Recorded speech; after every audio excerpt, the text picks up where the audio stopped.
ഇനി ശബരിമലയിലേക്ക് പോയാൽ ദ്വാരപാലക ശില്പങ്ങളിലും കട്ടിളപ്പാളിയിലും വീണ്ടും വിശദമായ അന്വേഷണം നടത്താനുള്ള തീരുമാനത്തിലാണ് SIT ഉള്ളത്.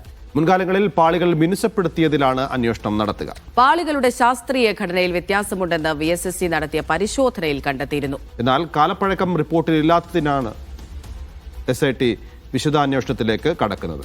തിരികെ എത്തിച്ചത് ഒറിജിനലോ ഡ്യൂപ്ലിക്കേറ്റോ എന്നതിലും വ്യക്തതയില്ല.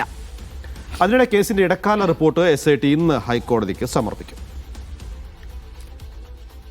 വിജിൻ വായാന്തോട് വിവരങ്ങൾ നൽകാനായി ചേരുന്നുണ്ട്.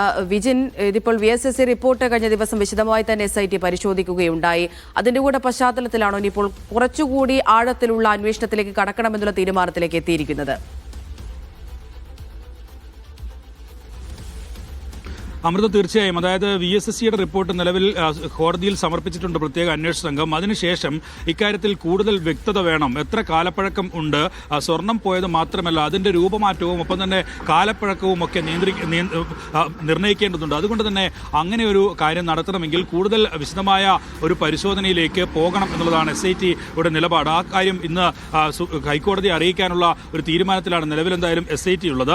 ഇക്കാര്യത്തിൽ ഒരു പ്രാഥമികമായ റിപ്പോർട്ട് നേരത്തെ തന്നെ സമർപ്പിച്ചിട്ടുണ്ട്. അതുമായി ബന്ധപ്പെട്ട് കൂടുതൽ വിശദാംശങ്ങളായിരിക്കും ഇന്ന് അന്വേഷണ സംഘം അതിന്റെ വിവരങ്ങൾ ഉൾപ്പെടെയുള്ളവയാണ് ഹൈക്കോടതിയിൽ സമർപ്പിക്കാൻ പോകുന്നത് എന്നുള്ളതാണ്. അക്കാര്യത്തിൽ അന്വേഷണത്തിന് കൂടുതൽ സമയം വേണ്ടിവരും എന്നുള്ള കാര്യം ഉൾപ്പെടെ SIT ഇന്ന് അറിയിക്കാനുള്ള സാധ്യതയാണ് കാണുന്നത്. ഒപ്പം തന്നെ തന്ത്രിയെ അറസ്റ്റ് ചെയ്തതുമായി ബന്ധപ്പെട്ട വിവരങ്ങൾ, ആ കാര്യങ്ങൾ ഇന്ന് കൊടുക്കുന്ന റിപ്പോർട്ടിൽ വിശദീകരിക്കും.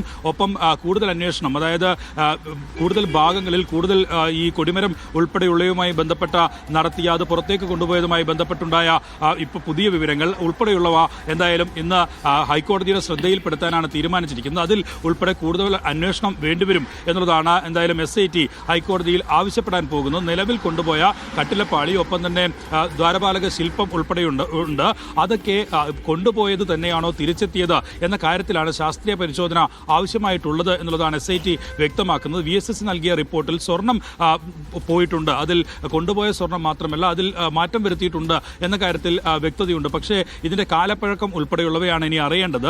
കൊണ്ടുപോയ ഈ ദ്വാരപാലക ശില്പവും ഒപ്പം തന്നെ ഈ സ്വർണ്ണപ്പാളിയും ഉൾപ്പെടെയുള്ളവയാണോ തിരിച്ചെത്തിയത് എന്ന കാര്യത്തിൽ ഉള്ള അന്വേഷണമാണ് ഇനി നടത്തേണ്ടത്. എന്തായാലും 6 ആഴ്ച കൊണ്ട് അന്വേഷണം പൂർത്തിയാക്കാനാണ് അവസാനം ഹൈക്കോടതി സമയം നൽകിയിരുന്നത്. പക്ഷേ അതിൽ കൂടുതൽ സമയം വേണ്ടിവരും. അതിനു മുമ്പ് എന്തായാലും കുറ്റപത്രം, പ്രാഥമികമായ ഒരു കുറ്റപത്രം കൂടി സമർപ്പിക്കാനൊരു നീക്കവും നിലവിൽ SITയുടെ ഭാഗത്ത് നടക്കുന്നുണ്ട്. കാരണം 90 ദിവസം പൂർത്തിയാകുന്നതോടെ നിലവിൽ ആദ്യത്തെ കേസിൽ ഉണ്ണികൃഷ്ണൻ പോറ്റി ഉൾപ്പെടെയുള്ളവർക്ക് സ്വാഭാവിക ജാമ്യത്തിലേക്ക് കാര്യങ്ങൾ പോകും.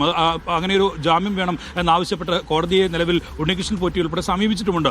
രണ്ടാമത്തെ കേസിൽ എന്തായാലും ഫെബ്രുവരി 3-നാണ് 90 ദിവസം പൂർത്തിയാകുന്നത്. അതിനു മുമ്പ് കുറ്റപത്രം സമർപ്പിക്കാനൊരു നീക്കമാണ് നിലവിൽ എന്തായാലും നടത്തുന്നത്. അന്വേഷണം പൂർണ്ണമായും പൂർത്തിയാകുന്നതിന് മുമ്പ് പ്രാഥമികമായ കുറ്റപത്രമായിരിക്കും ഹൈക്കോടതിയിൽ എന്തായാലും അന്വേഷണ സംഘം നൽകുക. അമൃത, നൗഫൽ.